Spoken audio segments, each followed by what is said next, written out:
he tenido algunos casos donde me ha tocado asistir un par de colocación de sondas urinarias con el urólogo, ¿no? El urólogo me dice, oye, pues guíamela con el ultrasonido, paciente no pudieron poner la sonda, paciente neurocrítico, y luego si ya estaba hasta donde iba, y pues asiste ese procedimiento con él, y ellos lo hacen, pero les llamas. Y luego llegaron un caso que me preguntaban, lo que comentaba Pablo de la sonda, salí de la residencia hace muchos años, y entonces estoy en un paciente que tiene secuelas neurológicas, un accidente cerebrovascular isquémico, ya está en fase de secuela, y bueno, pues hay que hacer una traqueostomía, hay que hacer una traqueostomía, porque pues no se va a poder extubar, ¿no? Y entonces le van a hacer gastrostomía también, hay que alimentar. Llegamos al quirófano, y pues yo soy anestesiólogo intensivista, bueno, pues le iba a dar la sedación para los procedimientos. Pero también les dije que yo podía hacer la traqueospercutánea. Era mi primer paciente, era como mi tercer paciente en medio privado. Yo había hecho 2 previas en pacientes de la cama en la UCI, en medio privado. Y pues con la confianza que hay en la residencia, donde vienen haciendo un montón de traqueospercutáneas todo el día. No había eco, no había broncos, pues las vas haciendo así. Entonces dije, no, pues estando ahí, ya. Pero siempre estás en la residencia, estás con más gente. Y llega el cirujano endoscopista, una cirujana general, hace la gastros, y le digo, bueno, pues vamos a la traqueos.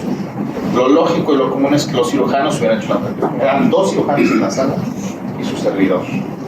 Dije, no, y me dijeron, no, pues tú hazlas. Dije, no, pues aquí está el equipo percutáneo, ustedes háganla. Me dijeron, no, pues que percutáneo no sabemos hacer. Dije, bueno, pues yo la hago, está el endoscopio, y hay que, vamos viendo qué se puede hacer. Pues ahí estoy, y pues no. De esas nunca había tenido complicaciones en la residencia, y esa fue mi primera complicación.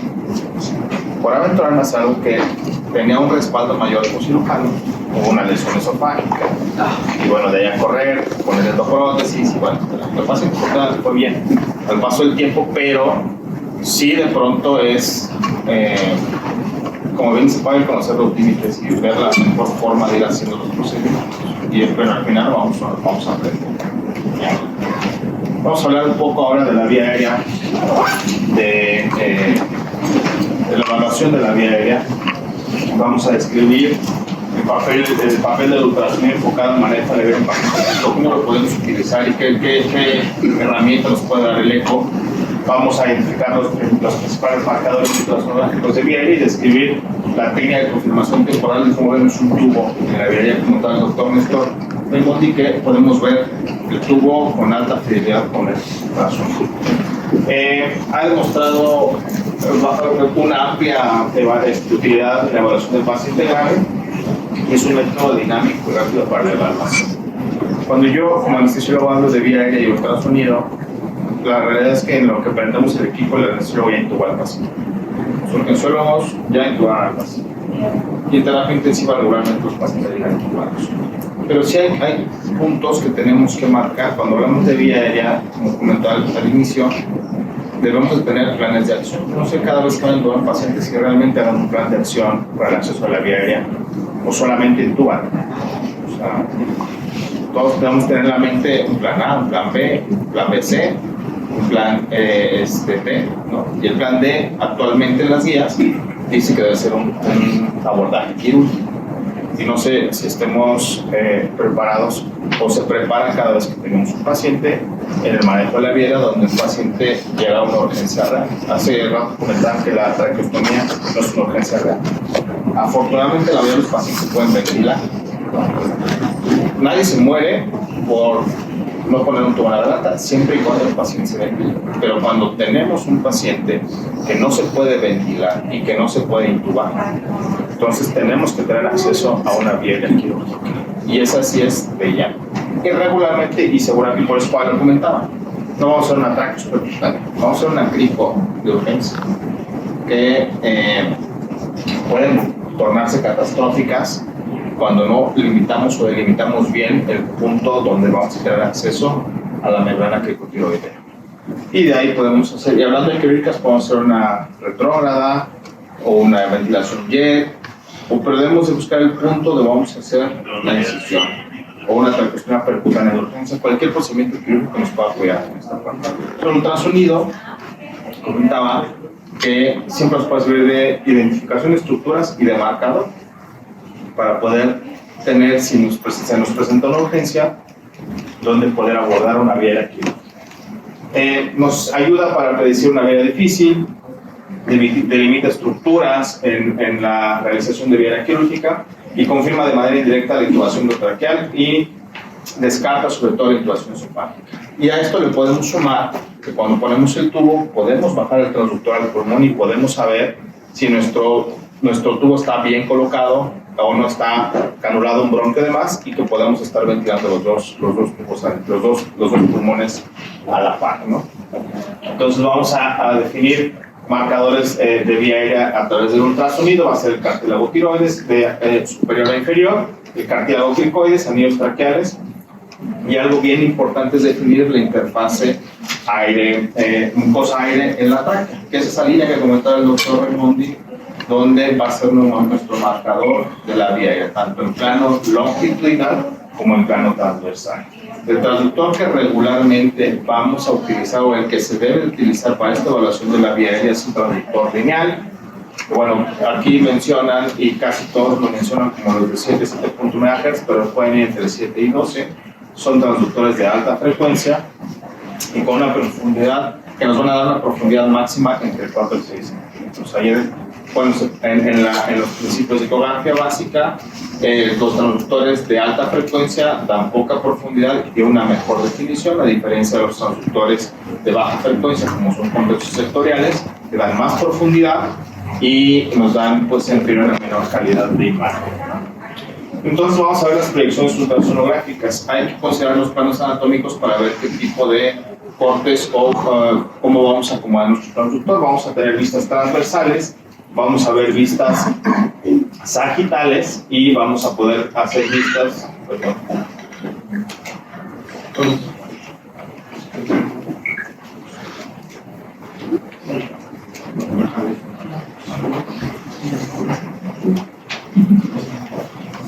y vamos a hacer vistas parasagitales, sobre todo en algunos casos cuando estamos haciendo curva para poder hacer algunos procedimientos asistidos, como la traqueotomía percutánea, que lo tenemos que hacer en un plano parasagital. Vamos a dividir el cuello en una región suprayoidea, que es la región intrayoidea, y de la región intrayoidea vamos a dividir el cuello en 3 zonas, y donde va a ser la zona 1 a nivel del cartílago tiroides, y donde vamos a identificar nuestras cuerdas vocales, la zona 2 que va a ser el cartílago cricoides o la zona cricoidea, y la zona 3 que va a ser la zona de anillos traqueales, y va a estar identificada por el área supraesternal. Y bueno, vamos a ir identificando algunas estructuras. Dentro de las estructuras vamos a ver en un eje transversal a nivel del cartílago tiroides, vamos a observar una B invertida donde vamos a encontrar la visualización de las cuerdas vocales. Va a ser esta parte.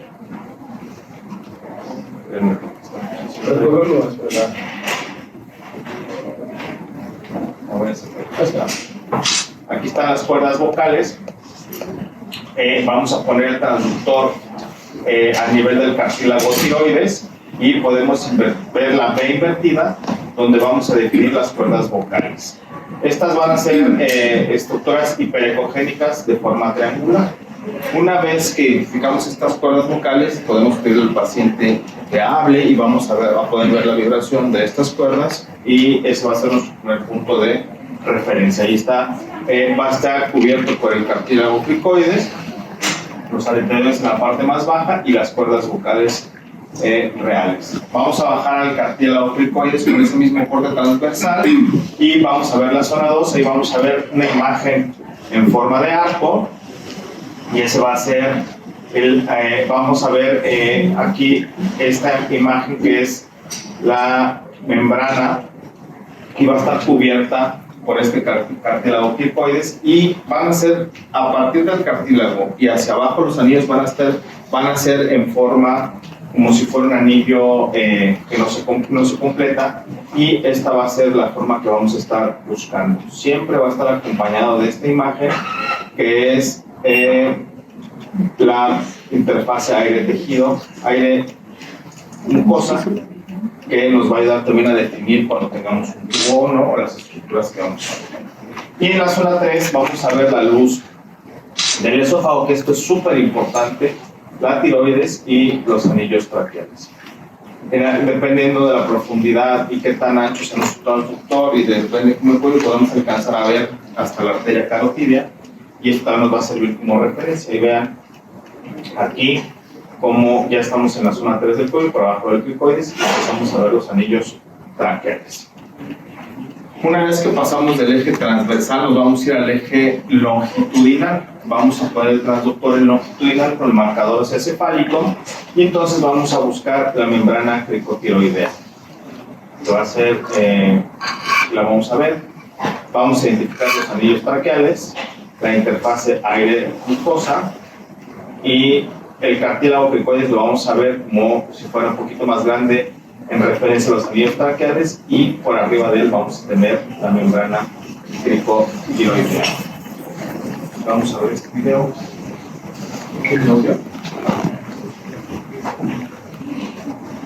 La posición adecuada es la hiperextensión del cuello, siempre y cuando el paciente lo permita. Bueno, la idea es ir haciendo la identificación con nuestros cortes transversales y longitudinales. Vamos a ver nuestro transductor en una posición transversal. Vamos a ponerlo inicial en el cartílago tiroides.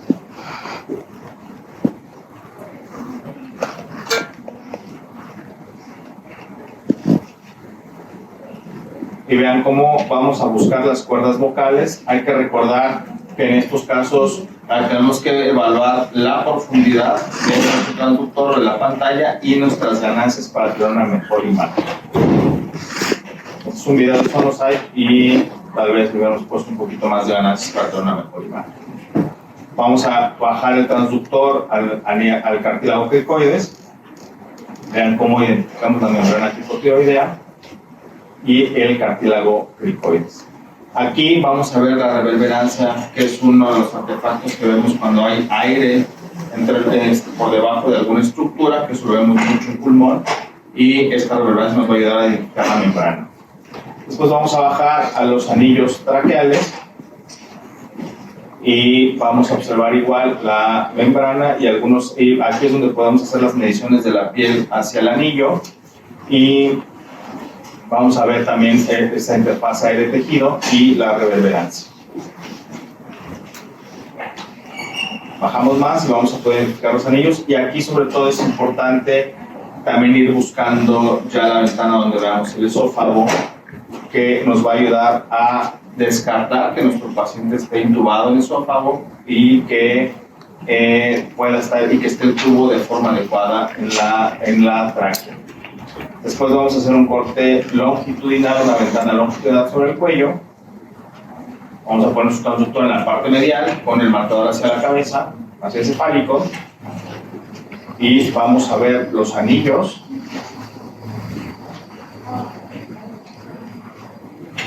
Los anillos traqueales, el cartílago cricoides y la membrana cricotiroidea. Y aquí es donde podemos marcar el punto de la membrana, si es que requerimos el acceso o tenemos alguna necesidad de alguna urgencia quirúrgica para el manejo de la viera, o marcar los anillos traqueales para poder definir nuestro punto de la zona de traqueal. También importantemente, si tuvimos un tubo endotraqueal ahí, esa es la ventana donde podríamos observar nuestro tubo y la altura o la distancia que tuviera este tubo, o dónde estaría colocado si tuviéramos una intubación, un tubo en la vía aérea.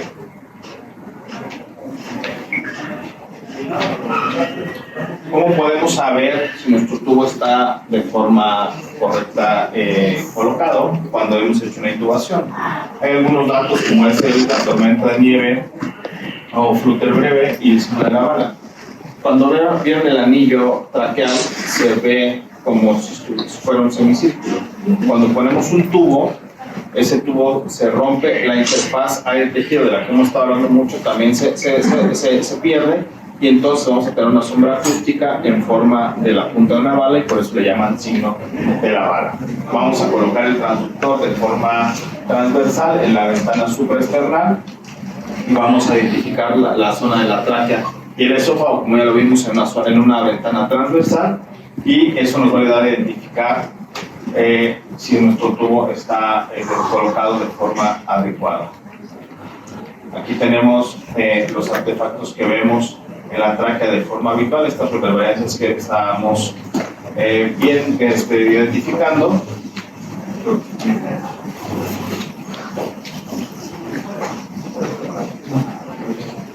Bueno, cuando vemos esta imagen donde nuestra interfase aire tejido se mantiene y vemos aquí esta sombra ecogénica que no teníamos en el esófago, quiere decir que nuestro tubo se fue al esófago y no está en la vía aérea como debería de estar.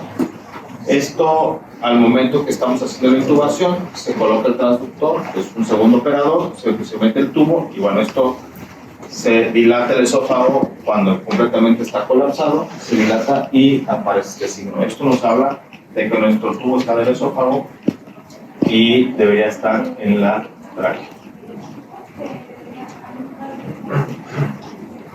Vean cómo aquí la estructura está colapsada, aquí ya salió el tubo, pero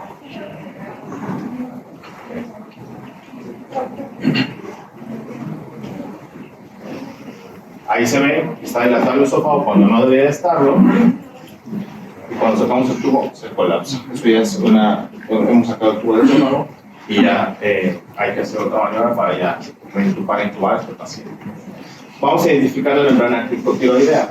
Hay que localizar la horquilla external y colocar el transductor visualizando la tráquea en la pantalla de forma transversal, y vamos a ver esos anillos traqueales. Vamos a ir deslizando el transductor de forma lateral del lado derecho del paciente hasta que la línea media de la tráquea se encuentra al borde derecho de la pantalla. Esto es ya para hacer una ventana un poquito ya más lateral y poder visualizar la tráquea. Regularmente evaluamos centralidad y en este caso vamos ya a hacerla un poco, la vamos a llevar hacia la derecha de la pantalla y vamos a usar nuestro transductor para hacer una ventana longitudinal o para sagital, y vamos a identificar este signo que le llaman collar de perlas, donde vamos a ver los anillos traqueales, y donde haga un escalón y veamos un anillo un poco más alto, más grande, este va a ser el cartílago cricoides. Pero es importante identificar los anillos traqueales en una ventana longitudinal o parasagital. Posterior a esto, este es el escalón que comento, y por arriba de la membrana cricotiroidea vamos a encontrar, del cartílago cricoides, vamos a encontrar la membrana cricotiroidea. Ahí es donde vamos a marcar, y si hubiera que hacer alguna intervención de urgencia, bueno, pues ahí vamos a tener ese punto para la intervención. Aquí está la membrana, se identifica usando una aguja por debajo del ultrasonido, lo podemos hacer buscando la sombra acústica que genera esto en el borde superior del cartílago cricoides. Anillo de perlas o el ocitocino de las perlas, escalón, membrana cricotiroidea, y por arriba de la membrana, el cartílago cricoides, y por arriba del cartílago, membrana cricotiroidea. Y después de eso sigue el cartílago cricoides. Podemos dejarla marcada con una aguja, que si es que vamos a hacer algún procedimiento ya quirúrgico, y sobre todo si vamos a intervenir la membrana cricotiroidea, si no solamente la marcamos con el transductor y la podemos marcar con alguna marca de tinta para cualquier situación. El uso del ultrasonido en el manejo de herida se vuelve actualmente realmente indispensable para el abordaje. La realidad es que cuando hablamos del ultra y vía aérea, como que lo vemos como muy tardado en estar haciendo la visualización, pero debe hacerse parte de nuestro procedimiento habitual cuando hacemos una evaluación de accesos vasculares centrales. Deberíamos detenernos también a hacer un poco de evaluación de vida para ver cómo está conformada nuestra tráquea, nuestros anillos, y considerarla, porque ahora también la realidad es que están haciendo procedimientos quirúrgicos más temprano, ya lo comentaba. Hoy la terapia en la que trabajo, pues muchos de los casos es en terapia aproximadamente a los 7 días, los pacientes. Antes el corte era como a los 15 días y ahora ya estamos haciendo más temprano, entonces estamos enfrentando procedimientos de forma mucho más temprana. La verificación de la ultrasonido de una adecuada intubación es un modo que los proveedores entrenados se vuelve un gran apoyo a la oración del paciente. ¿Alguien usa videolaringoscopio para intubación? Nosotros sabemos. ¿Y qué tan seguro se sienten usando videolaringoscopio? ¿Así si el tubo está ahí? No. Si no está anulado, o sea, si no tiene anulado el tubo. Con canal de trabajo. Si no tiene canal de trabajo. Claro. Sí, el error es muy común cuando son de laringoscopio porque ponemos el tubo sin guía o sin buggy o sin nada y regularmente se va muy posterior. Porque las hojas de los videolaringoscopios son diferentes a las hojas convencionales y nuestra maniobra que seguimos haciendo con videolaringoscopio sigue siendo la misma maniobra que hacemos con un laringoscopio convencional. Entonces debemos de cambiar un poco la forma. De entrada entra diferente. Si los que usan videolaringoscopio tienen que recordar que el videolaringoscopio va a entrar de forma central en la boca, no lateral como el laringoscopio convencional. Pero sí sigue siendo una herramienta útil esta parte, a pesar de que tengamos un dispositivo de visualización pues un poco indirecta, pero con cámara, como es el videolaringoscopio. El sábado, precisamente, tuvimos un paciente con 35 años, una fractura a nivel de C6 y C7 con sección medular, ya instrumentado, pero con un cuello un poco corto, y por alguna razón ya estaba despierto, estaba ventilando, pero hacía mucha retención de CO2. Entonces, pues estábamos revisando, estábamos ventilando, estaba en soporte en espontáneo, pero de pronto pues tenía mucho CO2, lo quisieron aspirar, no pasaba la zona de aspiración. Tenía un tubo 7, una persona como de 1,75. Entonces decidimos cambiarlo a un tubo, o intentar cambiarlo a un tubo 8. Y pensábamos que el tubo estaba tapado. Entonces hicimos una maniobra con videolaringoscopía, con buggy, listo por cualquier cosa, ya, todo listo. Bueno, pues ya saben que es la decisión. Estamos viendo con el videolaringoscopio, sale el tubo, no podemos hiperextender, una picote sumamente larga, bailarina, canulamos con un tubo 8 que apenas estaba justo, metimos con guía y apenas entró apretadito, pero nos costó trabajo canularlo. Lo pusimos, pero todo el mundo ventilaba. Porque el tubo que traía venía limpio. Bueno, limpio con residuos, pero no traía mocos como pensamos que iba a estar tan mal. Y entonces pues no ventilaba y no mejoraba la saturación. Entonces decidimos empezar a ventilar con 20. Y en una de esas ventiladas se vino todos los mocos con el tubo nuevo. Y aún así no ventilaba mi bronquio derecho y el izquierdo sí. Entonces usamos el ultrasonido para ver, porque en eso, aunque viste que pasó, dices, güey, pues a lo mejor no estoy, ¿no? Porque pues, se está ventilando todo, la panza se levanta, todo el pulmón no se levanta y dije, no, pues le voy a entrar, vamos a ver con el ultrasonido. Entonces revisamos rápido el esófago, no estaba en el esófago y nos fuimos a la parte del tórax. Y bueno, pues se movía mi pleura izquierda y mi pleura derecha, ¿no? Entonces decidimos retirar un poco el tubo y empezó a ventilar. Cosa rara porque siempre se canula casi siempre el derecho más que el izquierdo, pero se canula al revés. Y bueno, pues sí, nos apoyamos del eco para poder, pues poder decidir o la toma de decisiones. Y siempre que hacemos un procedimiento tenemos todas las herramientas allá a la mano para cualquier situación. Bien, y bueno, pues definir las estructuras y marcar las estructuras como anillos traqueales de manera que la idea cartílago tiroides para cualquier intervención de urgencia siempre va a ser adecuado asistirlas con el ultrasonido. ¿Nos queda alguna pregunta o comentario? Si no, vamos contigo. Doctor, ¿esos procedimientos no se ponen en el tratamiento tradicional portátil o pudiéramos entrarlos con un portátil? Sí, para evaluación y marcaje puede ser con cualquiera que tenga un transductor lineal. Hay que recordar que todos los transductores que son inalámbricos, que son por Bluetooth o por interfaz de Wi-Fi, van a tener un retraso en la imagen. son segundos, son muy poquito tiempo en segundos, pero siempre hay que considerar que puede tener un poco de retraso en la imagen en lo que el traductor toma la imagen y llega a la pantalla que estamos utilizando, sobre todo considerando accesos vasculares que quieran decir en tiempo real, si queremos estar viendo la aguja en tiempo real, pero para la evaluación sirve cualquier traductor que tenga una línea, eso no importa,